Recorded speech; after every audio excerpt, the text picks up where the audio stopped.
But the freeze continues, or the fight against the freeze continues.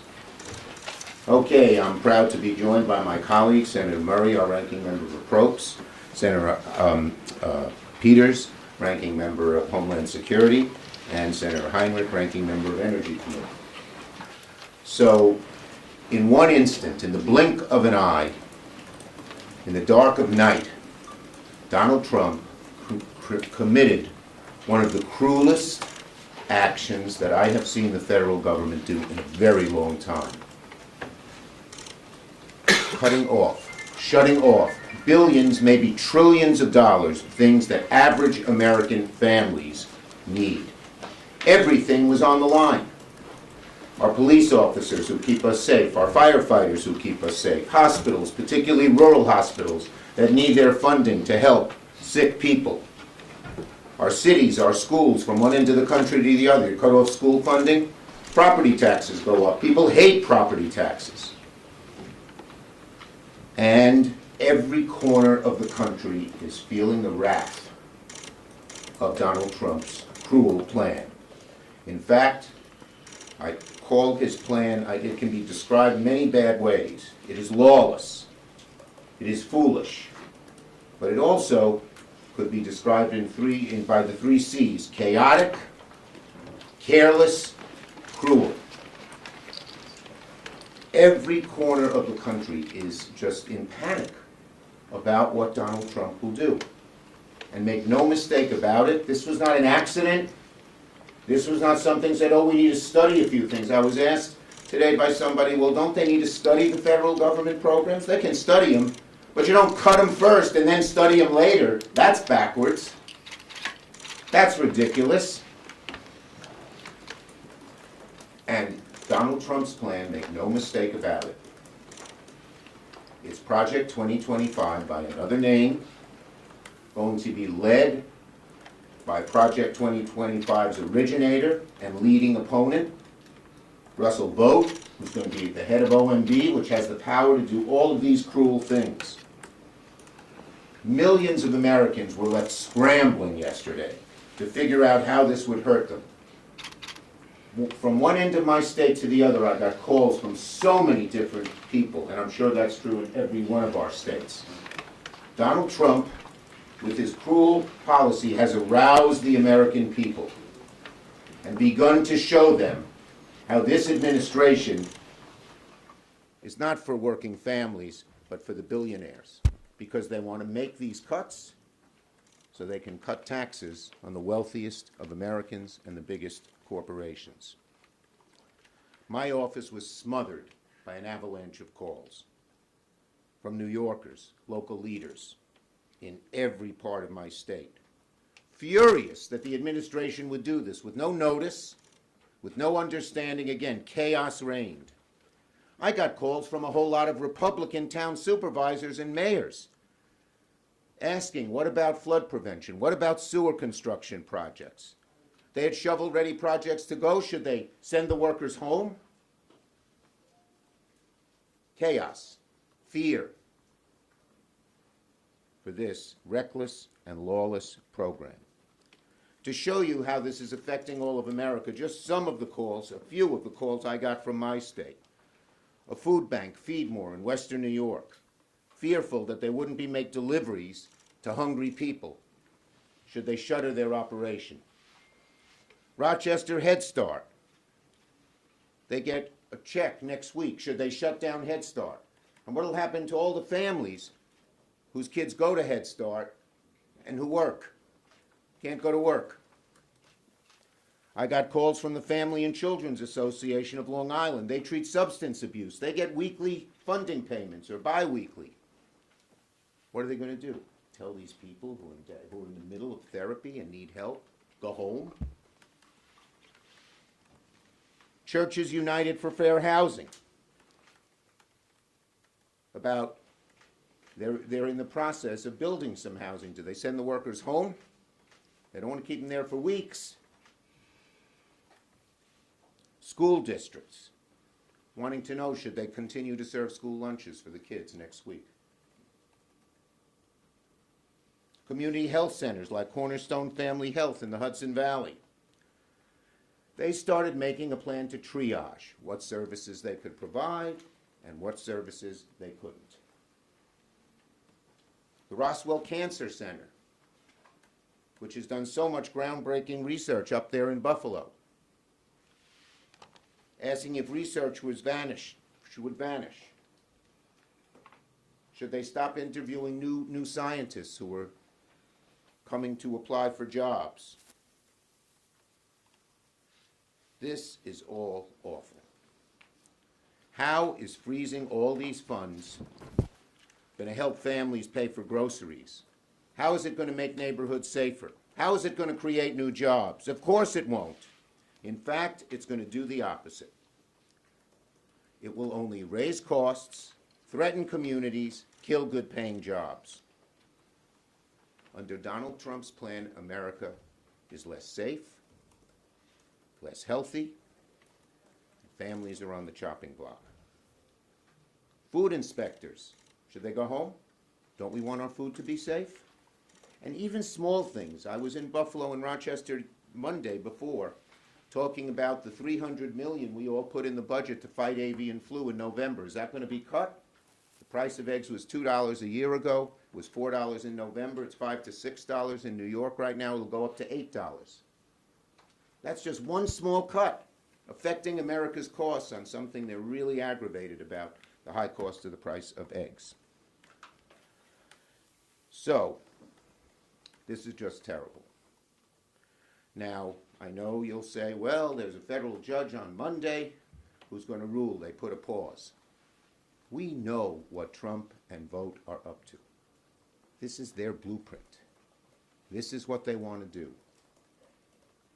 And they are going to keep at it, but I want to assure the American people we are going to keep fighting and fighting and fighting until this cruel, evil program that causes such chaos from one end of America to the other is dead. Patty. Oh, wait, I forgot to mention one thing. Just a little news. Last night I talked to a few of the governors, and tonight we will be on the phone with the governors, with the Democratic governors, not only to get feedback from their states, but to coordinate our response. This response is going to continue for a long period of time, and it's going to be in every corner of America at every level of government. Patty, let me get my papers.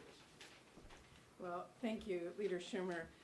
While a judge has put this illegal move to freeze federal grants on hold for a very few short days, as Senator Schumer talked about, the threat and the chaos and the panic remains. And let's be clear, Trump's administration's half-hearted steps yesterday to clean up this massive mess they have made just affirms two things. One, they are still illegally withholding federal funds that are law. And two, this is an administration whose sheer incompetence, combined with their bad intentions and willful disregard of the law, is creating mass panic and chaos and hurting people everywhere. Their explanations have created no clarity or certainty for many panicked families, businesses, nonprofits, towns, and states. And they don't actually change the basic fact that Trump is holding up funding our communities are counting on, and funding that is law. Because first off, there are a lot of programs they are saying won't be affected, when that is not what organizations across the country are experiencing.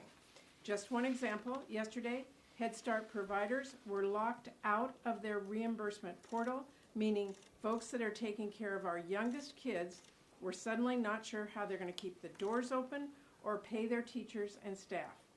Rental assistance. The payment system for housing authorities was down yesterday. I checked again with my staff this morning. It is still down. And beyond that, there is just a long list of programs still left completely on the chopping block. Programs that help red states and blue states alike.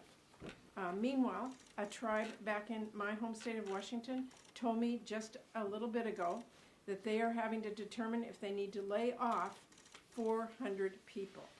Community health centers have been having difficulty drawing down their federal funds. Sometimes they are the only providers, especially in our rural or remote communities. It is the end of the month. They need to make payroll. There are real patients to consider here as clinics have to think about whether they have the funds to cover services because of this illegal move. Funding for firefighters. You know what doesn't stop when federal funding stops? Fires. I mean, the list goes on and on. The calls are coming in, and the chaos, I'm here to tell you, has not died down this morning. There's really only one solution here in the Senate, and that is for all of us to stand up and say enough, to demand that President Trump revoke these reckless orders and recognize Congress. Congress has the power of purse. We will fight this in the courts, yes, but President Trump needs to back down from this reckless order that is hurting Americans and just follow the law as Congress wrote it. This kind of freeze is going to hurt their states just as much, if not more. This is not a red or blue issue. And so, as Leader Schumer has said, we're going to keep sounding the alarm and pointing out who President Trump is hurting. We're going to listen to folks back home and raise their stories for everyone to hear. None of us were elected to hurt people or sow chaos. We are elected to help people and solve problems.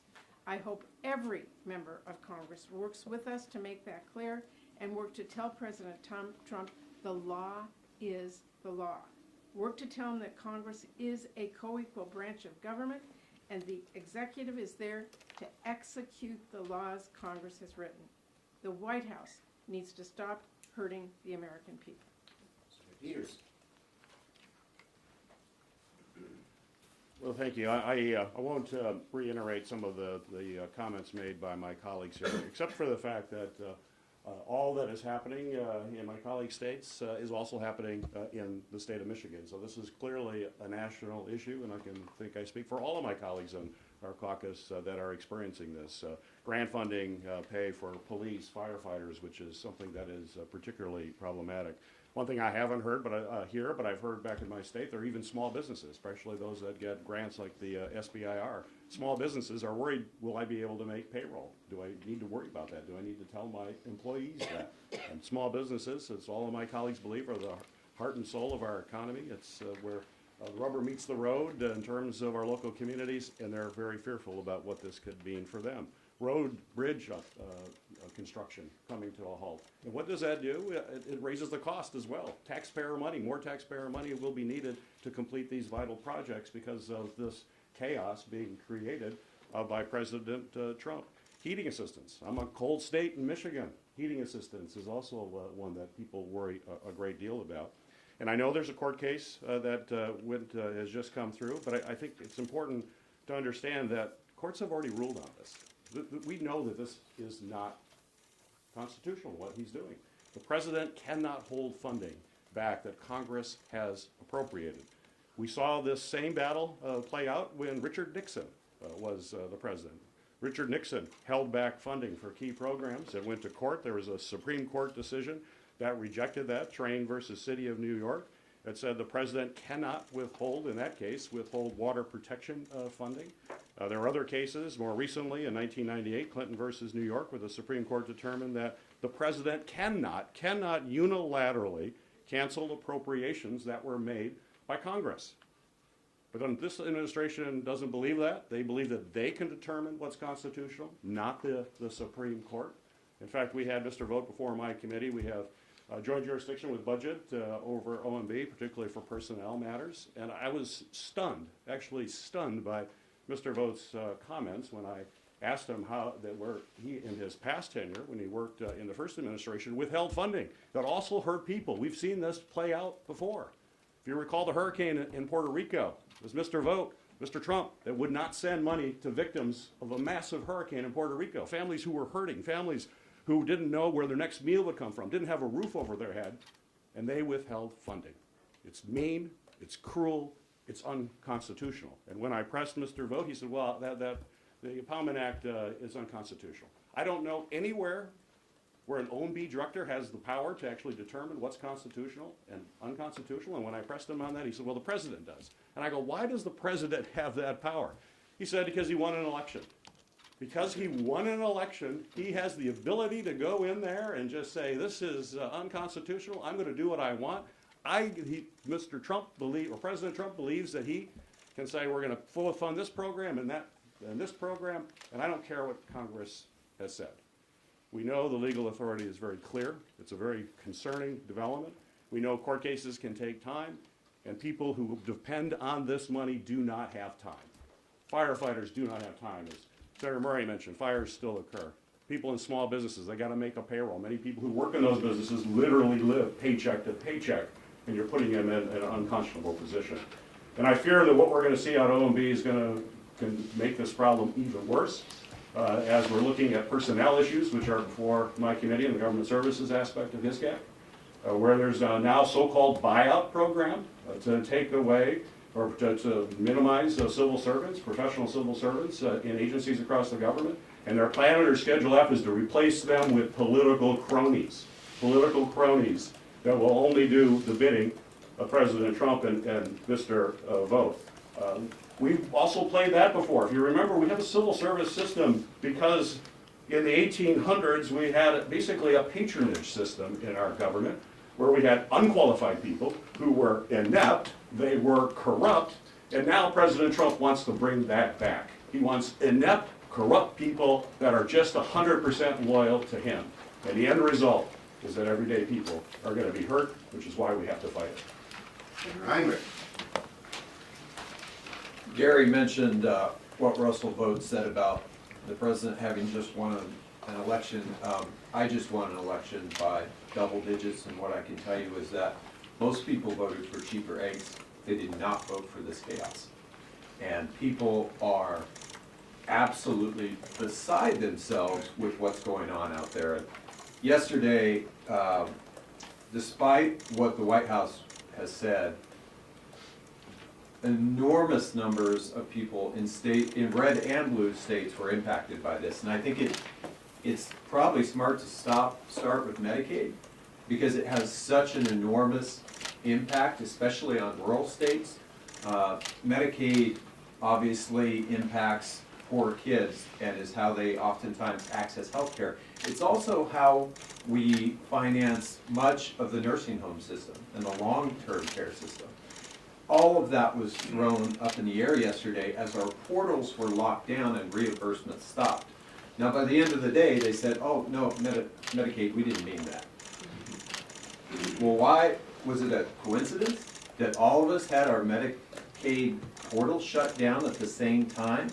And this is true of, despite what I've seen the White House say on cable news this morning, Head Start and nonprofits who serve veterans, who serve sexual assault services, who do housing in our communities. If you just look at New Mexico alone, let me walk you through some of the programs that were impacted yesterday. The New Mexico High Intensity Drug Trafficking Area Program. This is the law enforcement coordination program that we use to go after cartels and fentanyl trafficking. They could not access their funds yesterday. Is that what we want? We want our law enforcement cut off from the funds that allow us to attack the fentanyl problem and go after the cartels who are profiting off that? Schools were thrown up in the air as would they be able to pull down their grant money, and do they need to start making decisions immediately about other services because they won't have those grant fundings? Here's one that really pisses me off. Sexual assault services in Northwest New Mexico. I heard from the primary nonprofit that provides sexual assault services in the northwestern part of my state. They told me yesterday, quote, as a victims service provider, this memo directly threatens our ability to serve survivors of sexual assault. These survivors cannot wait for a pause while a federal agency analyzes the funding that enables us to provide them with life-saving services. They need our help now in the immediate wake of the most traumatic and difficult moments of their lives. that kind of sums up just how ridiculous this order was and how it threw the most basic services into question yesterday. I talked to a tribe as well. I talked to a number of tribes. We heard from all corners of Indian country in our state yesterday. One of the Pueblos told me they are still locked out of their housing funding even after the judge's order took effect. So they are still locked out, and people who have given up their previous housing, given up rental agreements, were getting ready to move into houses, can't do that right now because all of their funding has been frozen. Disaster assistance. This one has got to have everybody scratching their heads.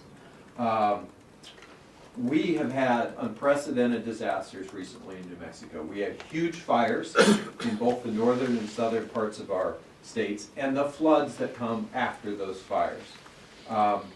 Right now, as of this morning, we were asking FEMA if these funds are still paused or not, and their answer to us was, we don't know.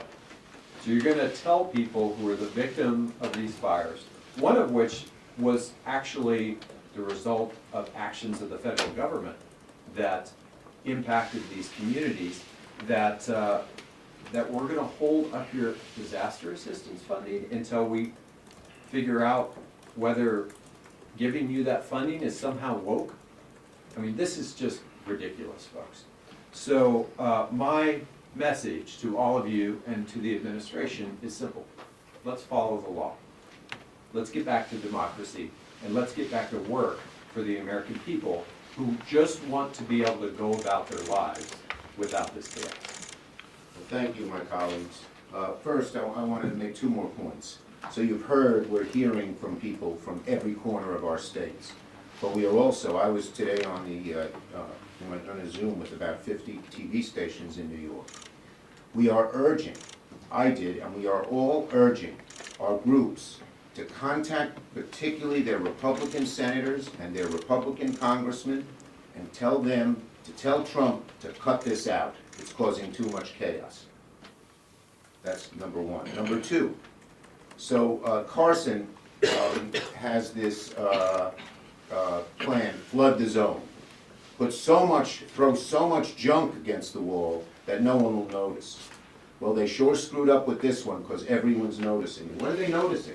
They're noticing health care and housing for seniors and veterans being cut, funding for hospitals and community health centers being cut, Meals on Wheels and food pantry being cut, school meal programs being cut, tax relief for families, veterans in retirement being cut, police and firefighting funding being cut, funding for the HIDA program, which Martin mentioned, and we have the same problem in New York State. Some of our HIDA people are complaining, being cut, disaster relief being cut, small business being cut. This has woken up the American people about what this administration is up to. They tried to flood the zone, this broke right through.